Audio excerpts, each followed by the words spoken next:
ഇനി നോക്കാം പ്രവാസ ലോകത്തെ വാർത്തകൾ.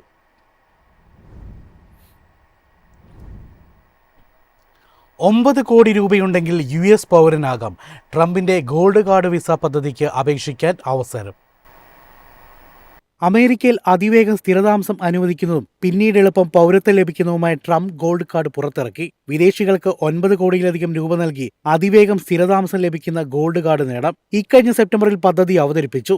നവംബറിൽ അപേക്ഷാ ഫോമായ I-114Gയുടെ കരട് രൂപം പ്രസിഡന്റ് എക്സിക്യൂട്ടീവ് ഓഫീസിന് കീഴിലുള്ള മാനേജ്മെന്റ് ആൻഡ് ബജറ്റ് ഓഫീസിൽ സമർപ്പിച്ചിരുന്നു.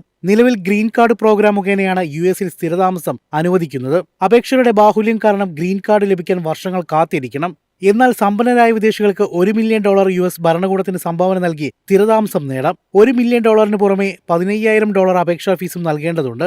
യോഗ്യരായ അപേക്ഷകർക്ക് US department of homeland security EB-1 അല്ലെങ്കിൽ EB-2 വിസ വിഭാഗത്തിൽ സ്ഥിരതാമസം അനുമതി ലഭിക്കും. ട്രംപ് കോർപ്പറേറ്റ് ഗോൾഡ് കാർഡ് പദ്ധതി മുഖേന അമേരിക്കൻ കമ്പനികൾക്ക് അവരുടെ ജീവനക്കാർക്ക് ഗോൾഡ് കാർഡ് സ്പോൺസർ ചെയ്യാം. ഓരോ ജീവനക്കാരും $2 ബില്യൺ വീതം നൽകണം. കുടുംബാംഗങ്ങൾക്കും ഗോൾഡ് കാർഡ് പ്രയോജനപ്പെടുത്താം. ഓരോ കുടുംബാംഗത്തിനും $10,000 ഫീസും $1 മില്യൺ നൽകണം. News desk MyFin TV. പ്രധാനമന്ത്രി നരേന്ദ്രമോദി ഒമാൻ സന്ദർശിക്കുന്നു. ഇന്ത്യ ഒമാൻ പങ്കാളിത്തം ശക്തിപ്പെടുത്തുകയാണ് ലക്ഷ്യം.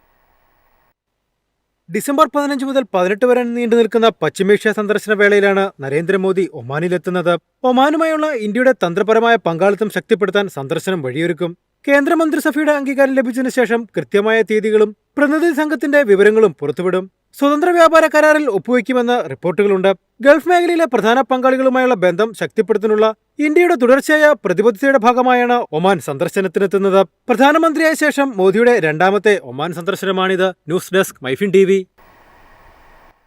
കുവൈറ്റ് കുടിയേറ്റ നിയമങ്ങൾ കർശനമാക്കുന്നു.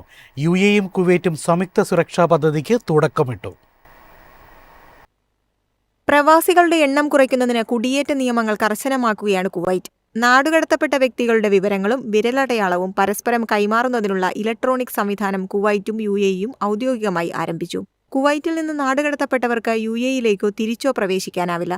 രണ്ടു രാജ്യങ്ങളിലെയും ബന്ധപ്പെട്ട ഏജൻസികൾ തമ്മിലുള്ള സുരക്ഷാ ഏകോപനം ശക്തമാക്കിയാണ് പദ്ധതി യാഥാർത്ഥ്യമാക്കിയത്. പ്രധാന കുറ്റകൃത്യങ്ങളോ താമസ നിയമലംഘനങ്ങളോ നടത്തിയ ശേഷം നാടുകടത്തപ്പെട്ട വ്യക്തികൾ മറ്റു രാജ്യങ്ങളിലെ അതിർത്തിയിലൂടെ വീണ്ടും പ്രവേശിക്കുന്നതും തടയാം.